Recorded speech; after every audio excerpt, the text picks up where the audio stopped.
కానీ ఈ మధ్య నేను మళ్ళీ మీరు టీఆర్ఎస్ మీటింగ్‌లో మీరున్న ఫోటో చూసాను నేను. కేసీఆర్ మాట్లాడిన మాటలు దగ్గర నుంచి మిమ్మల్ని ప్రత్యేకంగా ఆహ్వానించినట్టు కూడా అంటే తెలుస్తుంది. నేను ఆయనకు 1 ఇయర్ నుంచి పోలేదు నేను కేసీఆర్ గారు. వారు పిలిచినప్పుడే పోదామని చెప్పి అనుకున్నా. మధ్యలో ఒకసారి ఫోన్ చేశారు. అదే మన పీసీ ఘోష్ కమిషన్ ముందు హాజరైనప్పుడు రమ్మని చెప్పి ఆయన అడిగాడు. రమ్మన్నాడు కానీ ఆయన రమ్మన్న టైంలో నాకు కుదరలేదు. ఇగ సందర్భం వచ్చింది కాబట్టి ఫిబ్రవరి 17 నాడు విషయం చెప్పడానికి పోయినా నేను. ఒక ఎంపీ గారు పోతూ పోతూ రారాదన్నా అంటే ఎంబడి పోయినా నేను. పోతే ఆయన కాసేపు మాట్లాడదాం కూర్చోమని చెప్పి ఇన్విటేషన్ వచ్చింది కదా మీటింగ్ అన్నాడు. వచ్చిందన్న. తప్పకుండా రండి అని అన్నాడు. అన్నాక సరే ఆయన పిలిచాడు కాబట్టి పోయినా. నేనేం కండువ వేసుకోలే. నేను అక్కడ పెద్దగా నేనేం మాట్లాడలేదు కూడా. కండువ వేసుకొని పార్టీ వేదికే కదా! పార్టీ వేదికే. బట్ మొదటి నుంచి ఉన్నా కాబట్టి ఒక వ్యవస్థాపక సభ్యునిగా పోయినా నేను. ఆయన పెద్దాయన ఇన్వైట్ చేసినప్పుడు మనం నో చెప్పకూడదనే దాంతోని ఒక అబ్జర్వర్‌గా పోయినా. అడిగారు కూడా మీరు మాట్లాడదలుచుకుంటే ఎవరైనా మాట్లాడొచ్చా అని ఆఫర్ ఇచ్చారు కానీ నేను మాట్లాడలేదు. కొన్ని సజెషన్స్ లెటర్ రూపంలో రాసిచ్చాను. అంటే ఈ రజతోత్సవం కదా ఇది. టీఆర్ఎస్ ఏర్పడ్డ తర్వాత 25th ఇయర్ కాబట్టి ఏం చేస్తే బాగుంటుందనే దాని మీద సలహాలు అడిగారు. అయితే నేను పేపర్ మీద రాసిచ్చాను. కానీ మళ్ళీ ఒకసారి ఒక కొత్త ఉత్సాహాన్ని క్యాడర్ లోపల ఈ సభ నింపిందని నాకు అనిపించింది. ఇంకో కొత్తగా అంటే కొన్నిసార్లు మాట్లాడిచ్చేవాడు వచ్చిన వాళ్ళతో. బట్ ఈసారి మాత్రం ఎక్కువ మందితో మాట్లాడిచ్చారు. ఒక 25 మంది, 28 మంది మాట్లాడారు. అందులో దాసో శ్రావణ్ దగ్గర నుంచి చాలామంది ముఖ్యులు మాట్లాడారు. బట్ మామూలు కార్యకర్తలు కూడా మాట్లాడారు. ఓపెన్ ఇన్విటేషన్ ఇచ్చాడు. ఎవరు చేయెత్తితే వాళ్ళు మాట్లాడొచ్చు అని. ఓపెన్‌గా మనసులో మాట చెప్పొచ్చా? ఓపెన్. అలా ఇద్దరు మంత్రులు, మాజీ మంత్రులు ఇద్దరు మాట్లాడారు. శ్రీనివాస్ యాదవ్, శ్రీనివాస్ గౌడ్. తర్వాత ఇగ చాలామంది సభకొచ్చిన వాళ్ళు మాట్లాడారు. కార్యకర్తలు కూడా. మామూలు కార్యకర్తలు కూడా మాట్లాడారు. సో, అందులో నుంచి కొన్ని సజెషన్స్ తీసుకున్నాడు. మేమిచ్చిన వాటి నుంచి కొన్ని. ఒక కమిటీ ఏర్పాటు చేద్దాం. ఈ రజతోత్సవాల కోసం ఎట్లా నడపాలనేది. తర్వాత రాబోయే రోజుల్లో ఒక ఏడాది కాలం పాటు ఈ రజతోత్సవ సంరంభం అనేది ఒక ఏడాది కాలం పాటు జరగాలి. దానికి కూడా మీరేమైనా సూచనలు చేయండి అని అన్నాడు. బట్ తర్వాత ఆ థింక్ ట్యాంక్ ఏదైతే ఏర్పాటు చేస్తామని అన్నారో, టంకసాల అశోక్‌ని అడిగాడు. మీరు కొద్దిగా టైం ఇవ్వండి చేయాలని. అట్లనే దేశపతి శ్రీనివాస్‌ని అడిగాడు. సో, ఇంకెవరెవరిని వాళ్ళు తీసుకుంటారో మనకు తెలవదు. బట్ ఒక కొత్త ఉత్సాహంతో మాత్రం టీఆర్ఎస్ మళ్ళా ముందుకొచ్చింది. అది ఇక ఏర్పడిందా? అంటే నాకు అనిపించింది ఏందంటే ఈ ఫిబ్రవరి 27 తర్వాత కేసీఆర్ గారు కూడా కార్యక్షేత్రంలో ఉంటారు.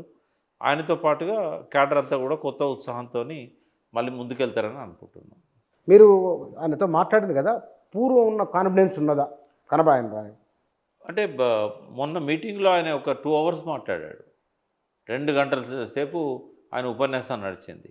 అంటే మొదటి నుంచి తెలంగాణ ఎట్లుండే అనేది గుర్తు చేశాడు. నిజాం కాలంలో అప్పుడు రజాకార్ల దాడులు కావచ్చు, లేకుంటే నిజాం పాలనలో జరిగిన కొన్ని దుష్కృత్యాలు కావచ్చు, ఆనాటి పరిస్థితులు ఎట్లుండేది. తర్వాత బూరుగుల రామకృష్ణారావు పీరియడ్‌లో ఆయన ఒక ప్రయత్నం చేశాడు ప్రాజెక్టులు కట్టడానికి. ఎట్లా మనకు అడ్డంకులు వచ్చాయి. తర్వాత నీలం సంజయ్ రెడ్డి వచ్చిన తర్వాత మనకి ఎట్లా ఈ సమైక్య రాష్ట్రంలో మనం బోల్తా పడ్డాము. ఇన్ని రకాల నష్టాలు ఎట్లా జరిగినాయి. ఒక్కొక్కటి చెప్పుకుంటూ వచ్చి ఫైనల్‌గా ఏమన్నాడంటే, ఎట్లున్న తెలంగాణను మనం ఎట్లా చేసినాం. ఎక్కడనో అట్టడుగున ఉన్నదాన్ని ఇవాళ దేశంలోనే గర్వపడే విధంగా తెలంగాణను తలమానికంగా చేశాము. ఆ పరిస్థితిని మళ్ళా మనం ప్రజలకు చెప్పి, ఇప్పుడు మళ్ళీ వెనక్కిపోతున్నది తెలంగాణ. ఇప్పుడు ఈ ప్రభుత్వం వచ్చిన తర్వాత. వాళ్ళకి దీని మీద అవగాహన లేదు. దాన్ని డబ్బులు ఎట్లా తెచ్చుకోవాలనో తెలవదు. ఎట్లా ఖర్చు పెట్టాలనో తెలవదు. ఇది అలవిగాని స్కీములు పెట్టి అందరినీ కూడా ఆశల్లో ముంచి ఇవాళ నిరాశకు గురి చేస్తున్నారు. ఇవాళ ప్రజలలో ఒక వ్యతిరేకత అనేది బాగా పెరుగుతూ ఉంది. దీన్ని మన పార్టీ వైపు మలుచుకోవాలి అని చెప్పేసి ఆయన చెప్పుకుంటూ వచ్చాడు. కాబట్టి క్యాడర్‌లో మాత్రం ఒక ఉత్సాహాన్ని నింపాడు ఆయన. క్యాడర్ అంటే ఆ ధైర్యం వచ్చిందా? ధైర్యం వచ్చింది. చాలా కాన్ఫిడెన్స్ వచ్చింది. ఆయన లోపల కూడా ఈ 1 ఇయర్ కాలం పాటు ఎన్నడూ లేనంత ఉత్సాహంగా ఆయన కనబడ్డారు. కనబడ్డారా? ఆ! లోపాలు సరిచేసుకున్నట్లు అనిపించిందా మీకు? లోపాలు ఆయన దానికి ఒకటే పరిష్కారం చెప్పాడు. మనం చాలాసార్లు సలహాలు ఇచ్చాం. మీరు అడగడం, నేను చెప్పడం. ఎట్లా ముందుకు పోవాలనే దాని మీద కూడా భోజనాలు పెట్టాలి, అందరిని కూర్చోబెట్టి మాట్లాడాలని చెప్పాము. అదొక్కటైతే ఆయన ఇప్పుడు ఏమన్నాడంటే ఒక సలహా వచ్చింది. శ్రీనివాస్ యాదవ్ గారు చేసినట్టున్నారు. వారం వారము ఒక నియోజకవర్గానికి సమయం ఇవ్వండి. అక్కడి నుంచి కొన్ని ముఖ్యమైన కార్యకర్తలు, నాయకులు వస్తారు. వాళ్ళతో భోజనం ఏర్పాట్లు చేసి వాళ్ళతో కూర్చొని మాట్లాడండి. అట్లా వారానికి ఒక్క నియోజకవర్గం పెట్టుకున్నా కూడా 2 ఇయర్స్‌లో మనకు నియోజకవర్గాలన్నీ కవర్ అవుతాయి. చెప్తే దానికి ఆయన యాక్సెప్ట్ చేశాడు. గుడ్ ఐడియా, నిజంగా మంచి ఆలోచన. దానికి ఆయన యాక్సెప్ట్ చేశాడు. కాబట్టి ఆ మేరకు ఆ సత్ఫలితాన్ని ఇచ్చిందని అనుకోవచ్చు. మీరు ఇచ్చిన అడ్వైజ్ ఏముంది కేసీఆర్? అంటే నేనేం చేశానంటే చాలా మంచి పనులు చేసి చెప్పుకోలేకపోయారు. కాబట్టి ఇప్పుడు రజతోత్సవం సందర్భంగా 25 రోజులు దీన్ని జరపాలి. ఆయనేమో 1 ఇయర్ పాటు అన్నాడు. నేనేమన్నా అంటే ఇప్పుడు ఏప్రిల్ 27 కదా, ఈ టైం ఉంది కాబట్టి మార్చి మొత్తం ఉన్నది, ఏప్రిల్ ఉన్నది కాబట్టి 25 డేస్ 25 అంశాల మీద ఫోకస్ చేయమని చెప్పాను. ఒక్కొక్క అంశం, ఓ రోజు నీటిపారుదల, ఓ రోజు విద్యుత్ శక్తి, ఇట్లా ఒక్కొక్క అంశం మీద, ఓ రోజు పరిశ్రమలు, ఓ రోజు ఉద్యోగాలు, నిరుద్యోగాలు, ఇట్లాంటివి. సో 25 రోజులు 25 అంశాల మీద. అదివరకు ఎట్లుండే టీఆర్ఎస్ రాకముందు, టీఆర్ఎస్ కాలంలో ఏం చేశారు, ఇప్పుడు ఈ సంవత్సర కాలంలో అందులో ప్రోగ్రెస్ ఎట్లున్నది, ఇట్లా అవన్నిటి మీద ఒక బుక్లెట్స్, ప్రతి ఒక్క దాని మీద ఒక బుక్లెట్. అప్పుడు మనం అర్థం చేయించలేకపోయినాం ప్రజలకు ఎలక్షన్స్ అప్పుడు, ఇప్పుడన్నా చెప్పుకోండి అని నేను చెప్పాను. అది దాని గురించి ఏమైనా ప్రస్తావించారు? ఈ మీటింగ్లో కమిటీ పెట్టుకొని కమిటీలో మనం డిస్కస్ చేద్దామని అంటారు. ఎందుకంటే నేను నాతో పాటు చాలామంది సలహాలు ఇచ్చారు కదా, వీటన్నిటిని కూడా డిస్కస్ చేసి ఏది వయబుల్, ఎట్లా చేద్దాం అనేది మాట్లాడదాం. అంటే ఇక నుంచి మీరు సీరియస్గా టీఆర్ఎస్తో లేదు, నేను ఎప్పుడు కూడా పార్టీలో ఉండను. ఇక టీఆర్ఎస్లో ఉండను, వేరే పార్టీలో ఉండను. ఈవెన్ బీసీలు పార్టీ పెట్టినా నేను అందులో ఉండను. నేను పార్టీకి బయట ఉంటూ, జయశంకర్ సార్ ఎట్లయితే పార్టీలో లేకుండా సలహాలు ఇస్తూ వచ్చాడో, వాళ్ళు అడిగితే సలహాలు ఇస్తాను, అడగకపోతే నా పని నేను చేసుకుంటూ వెళ్తా. ఉచన్న ఇవాళ తెలంగాణ సమాజానికి కావాల్సింది మంచి పాలన ఒకటే కాదు, ఇవాళ ఒక చైతన్యం కావాలి, ఒక సాంస్కృతిక విప్లవం కావాలి. ప్రతి ఒక్కడికి ఓటు విలువేందో తెలవాలి. ఇవాళ నాకు తెలిసి 90% ఓటర్స్కి ఓటు విలువ తెలియదు. అరే మనం ఓటేపో చచ్చిపోయినట్టేరా, గదొకటే తెలుసు వాళ్ళకు.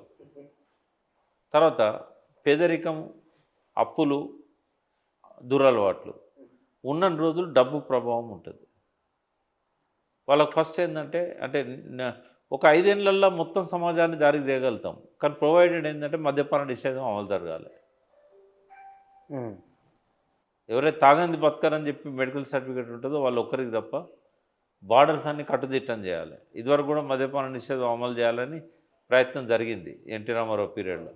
బట్ ఏంటంటే చుట్టుపక్కల బీదర్ నుంచి, గుల్బర్గా నుంచి ఇష్టం వచ్చినట్టుగా బార్డర్స్ నుంచి వరదలాగా వచ్చింది ప్రవాహం. ఎందుకంటే ఇది ల్యాండ్ లాక్డ్ స్టేట్ కాబట్టి అన్ని దిక్కుల నుంచి మనకు బౌండరీస్ ఉన్నాయి, ఏ పోలీసులు కూడా దాన్ని కాపాడలేరు. కాబట్టి వీలైనంత వరకు తగ్గుతుంది. ఈ ఫస్ట్ మద్యం బానిస నుంచి బయటపడడానికి జనాలు కొద్దిగా ఆలోచించడం నేర్చుకుంటారు.